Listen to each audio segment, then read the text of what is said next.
السلام علیکم سر. وعلیکم پہلے السلام. آپ کو اپنے پروگرام میں خوش آمدید کہتی ہوں. سر آپ سے پہلا میرا کویسچن ہے کہ پی ٹی آئی حکومت کو 2 سال مکمل ہونے جا رہے ہیں, بلکہ 2 سال مکمل ہو چکے ہیں, تیسرا سال ہونے جا رہا ہے. تو آپ پی ٹی آئی کی کارکردگی کو کس نظر سے دیکھتے ہیں؟ جی بسم اللہ الرحمن الرحیم. بہت شکریہ ہیرا کہ آپ نے اپنے پروگرام میں مجھے موقع دیا بات کرنے کا, اور آپ میرے پاس آئیں انٹرویو لینے کے لیے. دیکھیں بات یہ ہے کہ یہ ہمارا تقریباً 2.5 سال ہو گئے ہماری حکومت کو. جی. اور جو اگر عوام کی نگاہ سے دیکھیں تو میں اپنی کارکردگی سے مطمئن نہیں ہوں, اس لیے کہ مہنگائی اپنی عروج پر ہے, ٹھیک ہے, لیکن اس کا بس پس منظر بھی ہے. یہ ایسا نہیں ہے کہ یہ ہماری پیدا کردہ ہے. 2.5 سال کے اندر کوئی بھی چیز جو ہے وہ کمپلیٹ نہیں ہو سکتی. یہ تقریباً 70 سال کا ایک تسلسل تھا جس کو آ کر عمران خان نے, پی ٹی آئی کی حکومت نے اس تسلسل کو توڑا, اور اس کے بعد اب ہم جو ہے اس کی بہتری کی طرف جا رہے ہیں. جب بھی آپ کسی کام کو کرنے جاتے ہیں تو اس کے اندر تکالیف آتی ہیں. فار ایگزامپل اگر آپ گھر بھی لیتے ہیں نا اور اس کو رینوویٹ کرنے جاتے ہیں تو اس وقت آپ کو یہ احساس ہوتا ہے کہ یار اس سے بہتر یہ تھا کہ میں نیا گھر بنا لیتا. تو اتنی مشکلات اب وہ ہمیں بھی یہی صورتحال تھی. ہمیں جس وقت ہم نے حکومت لی تو ہمیں اتنا اندازہ نہیں تھا کہ اتنی بری معاشی حالات ہوں گے ہمارے, لیکن اب الحمدللہ تقریباً 2.5 سال سے جس طرح پرائم منسٹر صاحب محنت کر رہے ہیں, ان کی ٹیم پوری محنت کر رہی ہے اور اب چیزیں بہتر ہونے کی طرف جا رہی ہیں.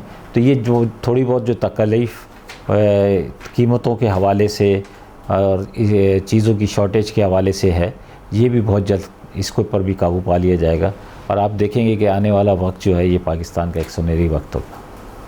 آپ کیا سمجھتے ہیں کہ آنے والے دنوں میں پی ٹی آئی جو مہنگائی کا جو جن ہے یہ قابو سے باہر ہے, کیا اس کو کنٹرول کر پائے گی اپنی ٹائیگر فورس کے ذریعے؟ اچھا دیکھیں, پہلی بات تو یہ کہ 50 لاکھ گھر جو ہیں وہ راتوں رات تو بنتے نہیں ہیں, ٹھیک ہے, وہ اپنی جگہ پر ہیں. ابھی انڈسٹریل جو ہماری یہ کنسٹرکشن کی جو انڈسٹری ہے اس کو ایک ہم نے بوم دیا ہوا ہے, اس میں ہم نے انسینٹیوز دیے ہوئے ہیں اور اس سے چیزیں بہتر ہو رہی ہیں. اس وقت ریکارڈ جو ہے وہ سیمنٹ کی جو ہے وہ پروڈکشن ہوئی ہے اور اس کی سیل ہوئی ہے, اسی طرح اسٹیل کی ہوئی ہے. اچھا جب یہ 50 لاکھ گھر ہم جب پائے تکمیل تک پہنچیں گے, جب اس کا سلسلہ شروع ہوگا تو آٹومیٹکلی اگر ایک بھی گھر بننا شروع ہو تو اس کے ساتھ 2-4 نوکریاں تو لازمی طور پر جنریٹ ہو جاتی ہیں. لیکن یہ کہ اگر ہم صرف دو نوکری بھی اگر ایوریج لگائیں تو 1 کروڑ نوکری تو ہو جاتی ہے. اچھا میں روزانہ کی بنیاد پہ میرا لوگوں سے انٹریکشن ہوتا ہے. آج بھی میں کچھ ریئل اسٹیٹ کے دوستوں سے میری ملاقات ہوئی صبح, تو وہ یہ بتا رہے ہیں کہ ہمارا آنے والا وقت بہت اچھا ہے. اور یہ جو مہنگائی کا جن ہے, دیکھیں جن تو تھا اس کو زبردستی روکا ہوا تھا, اب وہ نکل گیا جن. اب وہ جن جو ہے نا اپنی اصل صورتحال پہ پہنچ جائے گا, وہ اپنی طبعی موت مر جائے گا. تو مطلب آپ کے کہنے کا یہ ہے کہ جس طرح سے عمران خان کا قوم کو پیغام ہے کہ گھبرانا نہیں ہے, تو عوام آپ سے امید رکھیں. بالکل, اس میں تو کوئی دو رائے نہیں ہے. یہ صرف عمران خان کا نہیں ہے, میں بھی اپنے بچوں کو بولتا ہوں گھبرانا نہیں ہے. گھبرانا نہیں ہے جی. تو عمران خان تو اس وقت اس ملک کا سب سے بڑا ہے. وہ اپنی قوم کو بتاتا ہے کہ جی اگر جو قومیں گھبرا جاتی ہیں وہ اپنے اصل مقصد کو کھو دیتی ہیں. تو انشاءاللہ یہ ہے کہ تکالیف ہیں, تو اس کے بعد راحت ہی رہا. کیا آپ سمجھتے ہیں کہ جو نون لیگ ہے اور پی پی پی ہے وہ کیا ایک پیج پہ ہے؟ اچھا دیکھیں, میں آپ کو ایک ایمانداری کی بات بتاؤں, یہ پورا یہ ایک اسٹنٹ تھا.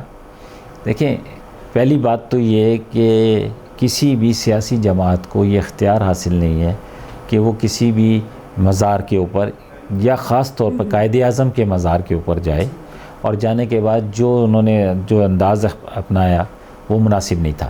اور وہ جو ایک جالی کے اندر آپ کتنی مرضی اٹھا کے دیکھ لیں کلپس, کہ اگر کسی ملک کا سربراہ بھی آیا ہے تو وہ اس جالی سے باہر کھڑا ہوا ہے.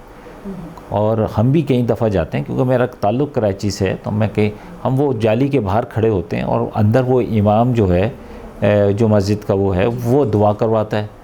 اسی سے میرا اگلا کویسچن ریلیٹڈ ہے کہ آپ اپوزیشن جماعتوں کا جو اتحاد ہے وہ کل کے سینیریو کو دیکھتے ہوئے کتنا سمجھتے ہیں کہ کتنا مضبوط ہے؟ اچھا دیکھیں, پہلی بات تو یہ کہ یہ اتحاد ہے کس لیے. اپوزیشن جب بھی بیٹھتی ہے نا پارلیمنٹ کے اندر جی جی تو وہ ایک سائڈ پہ ان کی بینچز ہوتی ہیں وہ اچھا پھر وہ وہیں پہ بیٹھ کر وہ ایک دوسرے کے موقف کی حمایت کر رہی ہوتی ہیں یا کوئی. لیکن اگر یہ انتخابی اتحاد ہے تو پھر تو جیسے کہ آپ کو یاد ہوگا کہ جو 1977 میں بھی ایک اتحاد بنا تھا 70 کی دہائی میں وہ 9 ستاروں کا تھا. یہ تو 11 ستاروں کا ہے نا, وہ 9 ستاروں کا تھا لیکن وہ انتخابی اتحاد تھا. اس کے بعد MMA کا ایک اتحاد بنا ہوا ہے جو انتخابی اتحاد ہے جہاں جس پلیٹ فارم سے وہ الیکشن لڑتے ہیں. اگر تو یہ جو ہے انتخابی اتحاد ہے تو پھر تو ایک الگ بات ہے, لیکن اگر یہ انتخابی اتحاد نہیں ہے تو پھر کیا ہوگا؟ پھر 2023 کے الیکشن میں یہ کیا کہیں گے کہ یہ چور ہے, یہ ڈاکو ہے, یا یہ کہیں گے کہ یہ بلاول بہت اچھا آدمی ہے, میرے کینڈیڈیٹ کو ووٹ مت دو, اس کو ووٹ دو. یہ تو ہو نہیں سکتا. پھر وہاں پر وہی سب کچھ ہوگا جو یہ پہلے کرتے رہے کہ اس کا پیٹ پھاڑو, اس کو گھسیٹو, یا یہ چور ہے, یہ ڈاکو ہے.